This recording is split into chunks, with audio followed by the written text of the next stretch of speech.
اور گھریلو زندگی کیسے بسر کرنی ہے اس سے حساب سے گزاریں، آپ کی زندگیوں میں خوشیاں آ جائیں گی، برکتیں آ جائیں گی، نوستیں ختم ہو جائیں گی۔ جو منہ پہ 12 بجے رہتے ہیں ہر وقت، لڑائی جھگڑے کا ماحول ہوتا ہے، نفرت کا ماحول ہوتا ہے، یہ سارا ختم ہو جائے گا۔ حضور علیہ الصلوۃ والسلام نے فرمایا ٹھیک ہے دوڑ لگاتے ہیں، وننگ پوائنٹ مقرر ہو گیا۔ جب وننگ پوائنٹ مقرر ہو گیا تو امی جان کہتی ہیں کہ حضور صلی اللہ علیہ وبارک وسلم میرا دل رکھنے کے لیے پیچھے رہ گئے اور میں جیت گئی، میں وننگ پوائنٹ پہ پہنچ گئی۔ کہتے وقت گزر گیا، کچھ عرصہ گزرا تو حضور علیہ الصلوۃ والسلام اور میں پھر ایک سفر میں تھے۔ آقا کریم صلی اللہ علیہ وسلم نے فرمایا عائشہ آج پھر نہ دوڑ لگائیں، پھر دوڑ شروع ہو گئی۔ اماں جی فرماتی ہیں کہ ہوا یہ کہ اس دن حضور مجھ سے آگے نکل گئے، اور اب انداز دیکھیں میرے آقا کریم صلی اللہ علیہ وسلم کا، قربان جائیں حضور کی سیرت پہ۔ اتنا مصروف ترین انسان، ہماری مصروفیت کیا ہے؟ مگر یقین جانے گھر میں کتنی خوبصورت زندگی ہے۔ اماں جی کہتی ہیں کہ حضور جب وننگ پوائنٹ پہ پہنچے تو پیچھے مڑ کے میری طرف ارشاد فرمایا عائشہ دیکھ اس دن کی جیت کا آج میں نے بدلہ لے لیا ہے۔ تو یہ مسکراہٹ کا ماحول میرے آقا کریم صلی اللہ علیہ وسلم گھر میں پیدا کر رہے ہیں۔ کتنا پیارا ماحول ہے، کتنا پیارا انداز ہے میرے آقا کریم صلی اللہ علیہ وسلم کا۔ اب حضور فرماتے ہیں ایک مقام پہ رحمت والے گھر کی نشانی، اس کو بھی ذہن میں رکھیں۔ آقا کریم صلی اللہ علیہ وسلم فرماتے ہیں اذا اراد اللہ بأہل بیتہ خیرا، فرمایا کہ اللہ جس گھر کے ساتھ بھلائی کا ارادہ کر لیتا ہے اس گھر کے اندر 5 رحمتوں کو نازل کرتا ہے۔ اب ان 5 چیزوں کو توجہ سے سننا ہے اور دیکھنا ہے کہ کیا یہ 5 چیزیں میرے اور آپ کے گھر میں ہیں یا نہیں ہیں۔ اگر ہوں تو اللہ کا شکر ادا کیجئے، اور اگر نہ ہوں تو پھر کوشش کر کے اللہ کی رحمتوں کو سمیٹنے کی کوشش کیجئے۔ حضور فرماتے ہیں کہ اللہ جس گھر کے ساتھ بھلائی کا ارادہ کر لیتا ہے سب سے پہلی رحمت جو اس گھر کے اندر داخل ہوتی ہے فَفَقَّهُمْ فِي الدِّينِ، اس گھر کے تمام افراد کو رب ذوالجلال دین کی سمجھ عطا کر دیتا ہے۔ باپ بھی دین سمجھتا ہے، بیٹا بھی دین سمجھتا ہے، ماں بھی دین سمجھتی ہے، بیٹیاں بھی دین سمجھتی ہیں۔ اور پھر حضور علیہ الصلوۃ والسلام فرماتے ہیں جو دوسری رحمت اس گھر کے اندر داخل ہوتی ہے وَقَّرَ صَغِيرُهُمْ كَبِيرَهُمْ۔ آج دیکھیں لوگ بڑے بڑے باہر ان کے عہدے ہوتے ہیں، اپنے آپ کو بڑا شو کر رہے ہوتے ہیں، بناوٹیں بناتے ہیں کہ ہم بڑی شے ہیں، ہم بڑے چودھری ہیں، ہم بڑے ملک ہیں، مگر خاندان میں کیا صورتحال ہوتی ہے کہ چھوٹا بڑے کی عزت نہیں کرتا، بچے باپ کی عزت نہیں کرتے، اور باہر بڑے تیس مار بنے پھرتے ہیں، باہر اپنے آپ کو سمجھتے ہیں کہ ہم بہت بڑی چیز ہیں، مگر گھریلو ماحول کیسا ہوتا ہے کہ بھتیجے عزت نہیں کرتے، بھانجے عزت نہیں کرتے، چھوٹا رشتہ عزت نہیں کرتا۔ کائنات کے آقا صلی اللہ علیہ وسلم فرماتے ہیں جو رحمت والا گھر ہوتا ہے اس کی دوسری نشانی یہ ہے کہ اس گھر کا ہر چھوٹا رشتہ بڑے کی عزت کرے گا۔ جس گھر کے اندر یہ ماحول ہو تو سمجھ لیں رحمت والا گھر ہے۔ اور تیسری نشانی آقا کریم صلی اللہ علیہ وسلم فرماتے ہیں اللہ رب العزت ان کی معیشت کو آسان کر دیتا ہے، ان کی روزی روٹی آسان ہو جاتی ہے۔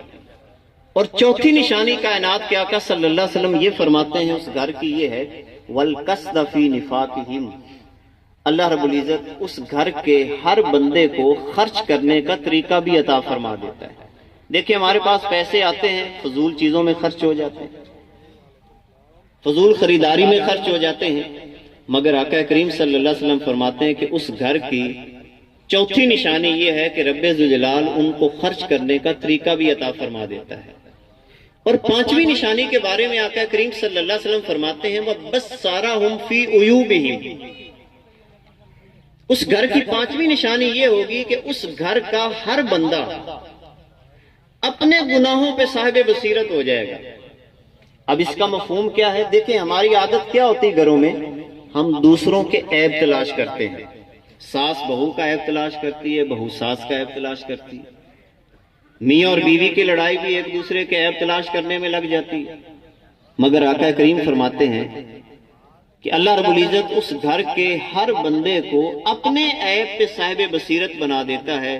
مطلب یہ ہے کہ ہر بندہ اپنے عیب کو دیکھتا ہے، دوسروں کے عیب کو نہیں دیکھتا۔ اور اب اس سلسلہ میں ایک اور روایت بڑی پیاری ہے ان والدین کے لیے، ان بھائیوں کے لیے جو جذبات میں آ کر اپنے بچوں اور بچیوں کے گھروں کو اجاڑ دیتے ہیں۔ حضور علیہ الصلوۃ والسلام کی سیرت کا ایک واقعہ الجامع الصحیح البخاری کا۔ آقا کی سیرت نے ہمیں یہ بھی بتایا کہ بچیوں کے گھر کیسے بسائے جاتے ہیں۔ ایک دن نبی رحمت صلی اللہ علیہ وبارک وسلم اپنی بیٹی حضرت فاطمہ رضی اللہ تعالی عنہ آپ کے گھر تشریف لے کے جاتے ہیں۔ آپ افسردہ بیٹھی ہوئی ہیں۔ حضور نے پوچھا بیٹی کیا ہوا؟ عرض کرنے لگی ابا جان، حضرت علی رضی اللہ تعالی عنہ اور میری کسی بات پہ ناراضگی ہو گئی ہے۔ ہو جاتا ہے گھر میں، کوئی ایسا مسئلہ نہیں ہے، یہ زندگی کا حصہ ہے۔ میری اور ان کی آپس میں کسی بات پہ ناراضگی ہو گئی ہے اور وہ مجھ سے ناراض ہو کے گھر سے باہر چلے گئے۔ اب ذرا جائزہ لیں، میں اور آپ اپنی بیٹی کے گھر جائیں یا بھائی اپنی بہن کے گھر جائے اور وہ آگے سے افسردہ بیٹھی ہو اور شکایت لگائے اپنے شوہر کی، تو میرا اور آپ کا سب سے پہلے رویہ کیا ہوتا ہے کہ ہم اپنی بیٹی کو، اپنی بہن کو کہتے ہیں کہ اٹھ ہمارے ساتھ چل، ان سے میں نبڑ لوں گا۔ لڑائی شروع ہو جاتی ہے، جھگڑا شروع ہو جاتا ہے، چلتے چلتے بات پھر کہاں پہ آ جاتی ہے؟ معاذ اللہ ثم معاذ اللہ، طلاق تک نوبت پہنچ جاتی ہے۔ ہم جذبات میں آ کے گھروں کو اجاڑ دیتے ہیں۔ تو بھئی دنیا کے اندر کوئی مسئلہ ایسا ہے جس کا حل موجود نہ ہو؟ ہر مسئلے کا حل موجود ہے، شریعت نے ہمیں عطا کیا ہے۔ اب حضور علیہ الصلوۃ والسلام بھی اپنی بیٹی کے گھر جاتے ہیں، وہ افسردہ بیٹھی ہوئی ہیں، مگر میرے آقا کا اب رویہ کیا ہے اس کو دیکھنا ہے آپ نے۔ آقا کریم صلی اللہ علیہ وسلم نے فرمایا میری بیٹی یہاں پہ بیٹھو، میں علی کو تلاش کر کے لاتا ہوں۔ اب ایک سسر اپنے داماد کو تلاش کرنے کے لیے مدینے کی گلیوں میں گھوم رہا ہے۔ آپ اس کو اس حیثیت سے دیکھیں کہ حضور سسر ہیں اور حضرت علی رضی اللہ تعالی عنہ داماد ہیں۔ صحابہ سے پوچھتے ہیں کہ علی کو دیکھا، علی کو دیکھا، علی کو دیکھا؟ صحابہ نے عرض کی یا رسول اللہ ہاں ہم نے دیکھا ہے مسجد نبوی کی طرف جاتے ہوئے، مسجد کی طرف جا رہے تھے۔ جب حضور مسجد میں گئے تو دیکھا کہ حضرت علی رضی اللہ تعالی عنہ مسجد نبوی کے اندر مٹی کے اوپر سوئے ہوئے تھے، گھر سے ناراض ہو کے آئے تھے اور سیدھا مسجد میں آ کے مٹی کے اوپر سو گئے۔ کروٹیں بھی بدلی ہوں گی، سارے جسم کے اوپر مٹی لگی ہوئی۔ قربان جائیں، وہ والدین توجہ کریں، وہ بھائی توجہ کریں جو جذبات میں آ کے گھروں کو بگاڑتے ہیں۔ روایت میں آتا ہے کہ حضور علیہ الصلوۃ والسلام نے کوئی سخت جملہ نہیں فرمایا، بلکہ اپنے داماد کے پاس بیٹھ گئے، اٹھایا بھی نہیں اور چپ کر کے مٹی صاف کرنا شروع کر دی، اوپر سے مٹی صاف کرنا شروع کر دی اور ایک جملہ فرمایا کم یا ابت تراب، وہ مٹی آڑیا۔ ابو تراب لقب جو حضرت علی کو ہم ابو تراب کہتے ہیں یہ وہاں سے پڑا۔ وہ مٹی آڑیا، اٹھ۔ مٹی صاف کی۔ خود آقا کریم علیہ الصلوۃ والسلام نے کچھ پیار سے باتیں کی، ہاتھ پکڑا، حضور گھر لے کے آ گئے، اپنی بیٹی کے پاس بٹھایا، چند خوشگوار باتیں کی، دونوں مسکرا پڑے، حضور علیہ السلام اپنے گھر آ گئے۔ اب دیکھیں معاملے یوں حل کیے جاتے ہیں، لیکن میرا اور آپ کا مزاج تیز ہو جاتا ہے، سخت ہو جاتا ہے۔ اس لیے گھروں کے نظام کو چلانے کے لیے ضروری ہے کہ اپنی طبیعت میں صبر پیدا کیا جائے، برداشت پیدا کی جائے۔ اس کے بغیر گھروں کا نظام کبھی بھی نہیں چل سکتا۔ اب آخر میں ایک دعا ہے جو سورہ فرقان کے اندر اللہ رب العزت نے ہمیں عطا فرمائی۔ اور بہترین دعا ہے گھریلو نظام کے اندر خوشگواری پیدا کرنے کے لیے. ربنا ہب لنا من ازواجنا وذریاتنا قرۃ اعین واجعلنا للمتقین اماما. بہترین دعا ہے. جب کبھی آپ دیکھیں کہ گھر میں ماحول خراب ہو رہا ہے، بلکہ یہ دعا کثرت سے مانگا کریں، جس کا مفہوم کیا ہے؟ ربنا ہب لنا من ازواجنا وذریاتنا. اے میرے اللہ، تو عطا کر دے نا، تو ہمیں عطا کر دے. کون سی چیز؟ بیویوں سے. اور بیوی کہہ رہی ہے شوہر. یعنی بیوی اگر دعا مانگے گی تو شوہر کے لیے، شوہر اگر دعا مانگے گا تو بیوی کے لیے. اے اللہ، میری بیوی کو اور میرے بچوں کو میرے آنکھوں کی ٹھنڈک بنا دے. اب آنکھوں کی ٹھنڈک کب بنے گی؟ جب ماحول ٹھیک ہوگا، احترام ہوگا. اور پھر کیا؟ وَجْعَلْنَا لِلْمُتَّقِينَ إِمَامًا. اے اللہ، مجھے متقین کا قائد بنا دے. یعنی دعا آپ نے کیا مانگی کہ اے اللہ، میرے گھر کے تمام افراد کو متقی بنا دے. اب اس دعا کی روشنی میں جو ہماری بیٹیاں ہیں، ہماری بہنیں ہیں، گھر کا نظام چلانے میں ان کا بڑا کردار ہے. حضور علیہ الصلوۃ والسلام یہ روایت اپنی بیٹیوں کو جا کے سنائیں کہ اپنے شوہر کا مقام کیا ہے. اپنی بہنوں کو جا کے بتائیں کہ اس کے شوہر کا مقام کیا ہے. حضور علیہ الصلوۃ والسلام نے واضح لفظوں میں ارشاد فرمایا کہ اگر اللہ کے علاوہ کسی کو سجدہ جائز ہوتا تو میں حکم دیتا کہ بیوی اپنے شوہر کو سجدہ کرے. اگر جائز ہوتا تو یہ حکم آ جاتا. اتنا بڑا مقام ہے شوہر کا. چھوٹی چھوٹی بات پہ تلخیاں کر لیتی ہیں، جھگڑے کر لیتی ہیں.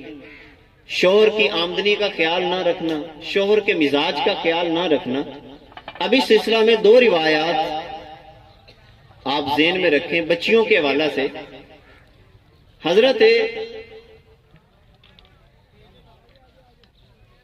عمر رضی اللہ تعالی عنہ اور اسی طرح حضرت اسما رضی اللہ تعالی عنہ، یہ ان سے روایت ہے. آپ فرماتی ہیں کہ انا وافدۃ النساء، کہ ہم نے مدینے کی عورتوں نے میٹنگ کی اور میٹنگ کر کے مجھے رہنما بنا دیا کہ حضور سے جا کے بات کریں. بڑی پیاری روایت ہے کہ ہمارے مطالبے ہیں کچھ، یہ مطالبے ہمارے پورے کیے جائیں. اب وہ مطالبے کیا تھے؟ حضرت اسما کہتی ہیں کہ ہمارا ایک مطالبہ تو یہ تھا کہ مرد ہم سے آگے نکل گئے. کیسے؟ جمعے کی نماز کی ان کو اجازت ہے، ہمیں اجازت نہیں ہے. جماعت کے ساتھ یہ نماز پڑھ لیتے ہیں، ہمیں اجازت نہیں ہے. جنازوں میں مرد شریک ہو جاتے ہیں، ہمیں اجازت نہیں ہے. اور اسی طرح جہاد پہ یہ چلے جاتے ہیں، ہمیں اجازت نہیں ہے. حج اور عمرے کے لیے ہمارے لیے محرم کی شرط ہے، ان کے لیے محرم کی شرط نہیں ہے. تو نیکیوں میں تو یہ بہت آگے نکل گئے. میرے آقا مسکرائے اور بڑے پیار سے فرمایا کہ اسما واپس چلی جا اور عورتوں کو یہ پیغام دے دے کہ تم نے اپنے گھروں میں یہ کام کرنے ہیں. پہلا کام یہ کرنا ہے کہ شوہر کی رضا میں راضی رہے. اگر وہ شریعت کے خلاف کوئی حکم جاری نہ کرے، اگر وہ کسی کام میں راضی ہے، کوئی کام اس کا دل نہیں کر رہا اور شریعت کے مزاج کے اندر اندر ہے، تو پھر اپنے شوہر کی رضا کے اندر راضی رہنا ہے. نمبر 2، اپنے شوہر کی معاملت کرنی ہے. اپنے شوہر کی آمدنی کا خیال رکھتے ہوئے اس کے زندگی کے تمام معاملات کو ساتھ ساتھ لے کے چلنا ہے. نتیجہ یہ ہے کہ اپنے شوہر کو پریشان نہیں کرنا. آقا کریم صلی اللہ علیہ وسلم فرماتے ہیں کہ جاؤ تم صرف اپنے گھروں کے نظام کو سنبھال لو، گھروں میں امن لے آؤ، گھروں میں سکون لے آؤ، لڑائیاں نہ کرو، جھگڑے نہ کرو. میں تمہیں گارنٹی دیتا ہوں کہ رب ذوالجلال گھر بیٹھے بٹھائے تمہیں جمعے کا ثواب بھی عطا فرما دے گا. اللہ رب العزت تمہیں گھر بیٹھے بٹھائے جماعت کا ثواب بھی عطا فرما دے گا، گھر بیٹھے بٹھائے جہاد کا ثواب بھی عطا فرما دے گا۔ اور میرے آقا نے یہاں تک بات ختم کر دی کہ اگر تم اپنے گھر کے نظام کو ٹھیک کر لو تو گھر بیٹھے بٹھائے اللہ حج اور عمرے کا ثواب بھی عطا فرما دے گا۔ اور ایک روایت میں آتا ہے، حضور فرماتے ہیں اگر کوئی عورت فوت ہو جائے، ایما امرا ماتت وزوجھا عنہا راضٍ، یہ اپنی بچیوں کو سنائیں، اپنی بیٹیوں کو سنائیں، بہنوں کو سنائیں تاکہ ہمارے گھروں میں سکون آئے۔ میرے آقا نے فرمایا کہ اگر کوئی عورت فوت ہو جاتی ہے اور اس کا شوہر صرف اتنا کہہ دیتا ہے کہ میں اپنی بیوی کی زندگی سے راضی ہوں، صرف اتنا کہہ دیتا ہے کہ میں اپنی بیوی کی زندگی سے راضی ہوں، میری بیوی بڑی نیک تھی، کبھی اس نے فتنہ پیدا نہیں کیا، فساد پیدا نہیں کیا، جھگڑا پیدا نہیں کیا، بڑے پیارے الفاظ ہیں، حضور فرماتے ہیں کہ وہ اس عورت کی میت ابھی گھر میں پڑی ہوتی ہے اور شوہر صرف اتنا کہہ دے کہ میں اپنی بیوی سے راضی ہوں، داخلت الجنہ، رب ذوالجلال قبر کے جانے سے پہلے اسے جنت میں پہنچا دیتا ہے۔ یہ تربیت ہے۔ اور یقین جانیں جتنا دین کے قریب ہوتے چلے جاؤ گے گھروں میں سکون ہے، جتنا دین سے دور ہوتے چلے جاؤ گے فتنے اور فسادات ہماری زندگی کا حصہ رہیں گے۔ تو کوشش کریں، اچھے انداز میں کوشش کریں اپنے گھروں کے نظام کو درست کرنے کی۔ اور میں آخر میں دوبارہ مبارکباد پیش کرتا ہوں ان ساتھیوں کو کہ اس خوشی کے موقع پر ایک انتہائی آسن قدم انہوں نے اٹھایا، علاقے والوں کے لیے بہترین مشعل راہ ہے۔ اور اللہ رب العزت سے دعا ہے کہ اللہ رب العزت اس گھر کو ہمیشہ آباد رکھے۔ آپ نے سنا، میں نے سنایا، اللہ اس کو قبول کر لے اور اللہ ہمارے گھروں کے نظام کو بہترین بنائے تاکہ زندگی ہماری سکون سے گزر سکے۔ صلی اللہ تعالی علی حبیبہ وآلہ واصحابہ اجمعین برحمتک یا ارحم الراحمین۔ یہ ابھی کھانا جو ہے یہ لگا رہے ہیں، ہم ابھی دعا بھی کرتے ہیں۔ تو اخلاقیات کا تقاضا بھی یہی ہے کہ مومن جو ہوتا ہے وہ کھانے کا حریص ویسے ہی نہیں ہوتا، اس کی طلب میں یہ چیز شامل نہیں ہوتی۔ تو ایمان کے وقار کے ساتھ کھانا کھانا چاہیے، نہ کہ جانوروں کے درجے کے اندر میں اور آپ آ جائیں۔ وقار کے ساتھ، حوصلے کے ساتھ کھانا ہمیں تناول کرنا چاہیے، دوسروں کو موقع دینا چاہیے پہلے کھانے کا، بجائے اس کے کہ پلیٹوں کے اوپر پلیٹیں بج رہی ہوں۔ یہ ہم انسان یہاں پہ بیٹھے ہیں تو انسانوں کا بیٹھنا یہاں پہ محسوس بھی ہونا چاہیے کہ یہ انسان بیٹھے ہوئے ہیں، تو دوسروں کو موقع دیں۔ جو اللہ نے قسمت میں لکھا وہ مل ہی جاتا ہے، تو پریشان ہونے کی بات نہیں۔ ابھی ہم دعا کرتے ہیں، جیسے ہی یہ ہمیں آرڈر کریں گے کہ اب آپ کھانا شروع کریں تو تسلی کے ساتھ اس وقت ہم شروع کریں گے۔ بسم اللہ الرحمن الرحیم۔ اللہم صلی علی سیدنا و حبیبنا و طبیبنا و راحت قلوبنا و محبت قلوبنا و قوت قلوبنا محمد و اسم محمد صلی اللہ علیہ وبارک وسلم۔ اے پیارے اللہ کریم، اس تقریب ولیمہ کو اپنی بارگاہ میں شرف قبولیت عطا فرما۔ اے پیارے اللہ کریم، ان ساتھیوں نے، ان دوستوں نے اس خوشی کے موقع پر تجھے یاد رکھا، تیرے محبوب کو یاد رکھا۔ اے پیارے اللہ کریم، اس کی برکتیں اس گھر کے اندر شامل حال کرنا۔ اے پیارے اللہ کریم، اس گھر کو اپنی توحید کا جام پہلانا، رسول پاک صلی اللہ علیہ وبارک وسلم کا عشق عطا کر دینا۔ اے پیارے اللہ کریم، اس تقریب کو ان کے لیے ذریعہ نجات بنانا۔ اے پیارے اللہ کریم، ہم سب کو رسول پاک صلی اللہ علیہ وسلم کی کامل اتباع کرنے کی توفیق عطا فرما۔ اجڑے ہوئے ہیں آباد کر دے، بکھرے ہوئے ہیں یکجا کر دے۔ جتنے لوگ محبت سے شامل ہوئے ان سب کی حاضری کو اپنی بارگاہ میں قبول فرما۔ ربنا آتنا فی الدنیا حسنہ وفی الآخرۃ حسنہ وقنا عذاب النار، وصلی اللہ تعالی علی خیر خلقہ محمد وآلہ واصحابہ اجمعین برحمتک یا ارحم الراحمین۔